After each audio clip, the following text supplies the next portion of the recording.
Rabat Hashem, le Chok Israël ce matin, pour la réussite de la petite Eden Bat Miriam Zahava, chez Besha Tova ou Mutzlachat. Chagiga, page 3a. Tanou Rabbanan, Chachamim nous enseigne, Maaseh Berabbi Yochanan ben Beroka, Rabbi Eliezer ben Chisma, deux rabbins, Rabbi Yochanan ben Beroka et Rabbi Eliezer ben Chisma, Shalchou l'Akbil, Pene Rabbi Yoshua Bipkein, qui sont partis voir le Rav Rabbi Yoshua dans la ville de Peki'in. Peki'in, c'est la ville où Rabbi Shimon Bar Yochai s'est caché dans la grotte 13 ans.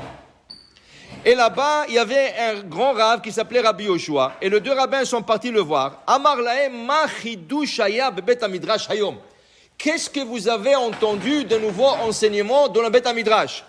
Amroulo, ils ont dit à Rabbi Yoshua, Anu talmidecha, nous sommes tes élèves. Umemecha anachnu shotim, on boit de tes eaux à toi. Nous, on va te dire un chidush. C'est toi qui dois nous dire un chidush. Amar lahem, afal pichen, c'est impossible que vous n'avez pas appris quelque chose. Alors, s'il vous plaît, dites-moi. Maintenant, le Rav Ben Ishraï dit, comment on appelle un érudit? Quelqu'un qui étudie la Torah constamment, comment on l'appelle? Talmid Chacham. Dit le Rav Ben Ishraï, pourquoi on l'appelle Talmid Chacham?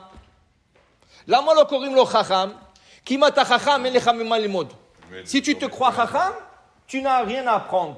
Mais si tu te crois Talmid, tu te fais un Talmid, un élève, Tamid Lomed, un élève, toujours il apprend. Alors quelqu'un qui est vraiment Chacham, il ne se dit pas Chacham, il se dit Talmid Chacham. Okay? Alors il leur a dit, Afal Pichen, c'est vrai, vous êtes mes élèves, mais c'est sûr que vous avez entendu quelque chose. S'il vous plaît, partagez-le avec moi. D'abord, il leur a dit, Shabbat Shel Mi'aita. D'abord, qui était celui qui donnait le discours? Shabbat Shel Mi'aita. Qu'est-ce que ça veut dire Shabbat Shel Mi'aita? C'était l'époque où ils ont destitué Rabban Gamliel. Il y avait un grand machloket en Rabban Gamliel et Rabbi Yoshua. Et ils ont destitué Rabban Gamliel et ils ont nommé Rabbi Azar ben Azaria. C'est là que Rabbi Azar ben Azaria dit Arei Anikibim Shavim Shana, qu'Hachem lui a fait un miracle, qu'il a une apparence plus âgée. Pourquoi? Parce qu'il disait comment je peux remplacer Rabban Gamliel qui avait 80 ans et moi j'ai 18 ans. Okay? Maintenant, qu'est-ce qui est arrivé? À la fin, ils ont dit c'est Zolo a fait. Rabban Gamliel, il a 80 ans, tu le destitues de son poste. Et lui, Rabban Gamliel, c'est 8 générations de Chachamim, un après l'autre. Rabban Shimon Gamliel, Rabban Gamliel, Rabban Shimon Gamliel, Rabban Gamliel, Rebbi. Alors, ils ont dit, qu'est-ce qu'ils ont fait? Ils l'ont retourné à sa place. Chut. Ils l'ont retourné à sa place. Et là, 2 Shabbats, Rabban Gamliel faisait le discours. Un Shabbat, Rabbi Lazar ben Azaria. 2 Shabbats. Alors, Rabbi Yoshua pose, Shabbat Shel Mi'aita. Ce Shabbat, c'était le tour de qui? Alors, ils ont dit, c'était le tour de Rabbi Lazar ben Azaria. Chazak ou Baruch. Et qu'est-ce qu'il vous a enseigné comme enseignement? Alors, il leur dit, Amroulo, il nous a enseigné Parashat Akhel. Moi, c'est Parashat Akhel. La Torah nous dit, une fois par 7 ans, tu ramasses tout le peuple d'Israël, Anashim, Nashim, Vataf, et le roi d'Israël, il se met sur une estrade, et il lit une portion de la Torah. Okay? Il y a des Chachamim là-bas, ils enseignent, et ça c'est une fois par 7 ans. Alors, Rabbi Elazar ben Azar disait comme ça, Im Anashim Baim, si les hommes y viennent, pourquoi faire? C'est pour l'ilmod. Ils viennent pour étudier. Bet Hamikdash, pourquoi tu vas? Pour étudier. Nashim Baot, pourquoi les femmes elles viennent dans ce cours? Lishmoa, écoutez.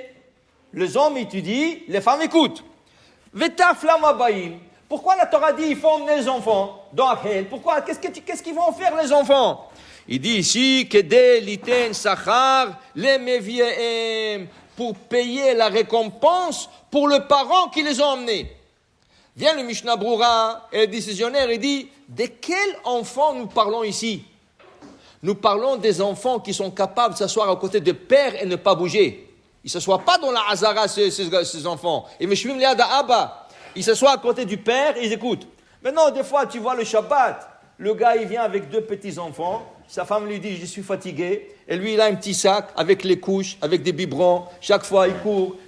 Il doit changer la couche. Il doit donner le biberon. Allô, c'est pas une garderie, la synagogue. La garderie, la synagogue, c'est pour prier. La vie sachar le maviem, c'est pour te donner la récompense, pas pour changer la couche. Et ta femme est fatiguée, kol hakavod, reste à la maison avec ta femme. Tu viens pour la synagogue, tu viens pour prier. Mazé la lift couche. Et courir après. Et c'est pas ça. Dit le Mishnah Bura, im zaya rakze dayenu. Le petit court à la synagogue, il commence à crier. Du coup, il commence à pleurer. Au milieu de la Hamida, et écoute, tout le monde regarde, tout le monde, ils sont déconcentrés. Qu'est-ce que tu as fait? Tu as fait un péché de l'emmener, ce petit.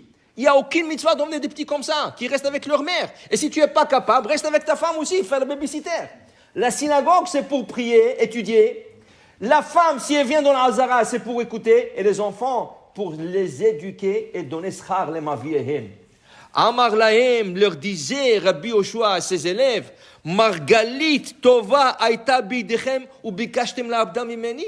Quoi, vous avez eu ce bijou entre vos mains et vous voulez le cacher de moi? Pourquoi il dit ça? Rachid nous explique pas, Khami nous explique pas. Pourquoi? Disent les commentateurs, tu sais pourquoi? Parce que Rabbi Yoshua, il s'appelait Rabbi Yoshua ben Hanania. Lui, quand il était bébé, sa mère a pris son berceau et l'a mis dans Beth Midrash. Mais les surveillait, qui ne pleure pas, qui ne fait pas de bruit. Kol hayom haya shomea Torah. Toute la journée, il écoutait la Torah. Toute la journée, la Torah rentrait en lui, la Torah rentrait en lui, jusqu'à qu'il est devenu Rabbi Yoshua ben Hanania, un des plus grands sages dans le Talmud. C'est pour ça que les élèves venaient le voir, venaient le consulter. Ken a Pekin. Le guide lecha, pour te dire que la synagogue, c'est un endroit pour prier, étudier. Et les enfants, c'était mitzvah de les emmener. Mais des enfants qui sont capables de s'asseoir à côté du Père et écouter et suivre la prière. Baruch Adonai le'olam. Amen ve amen.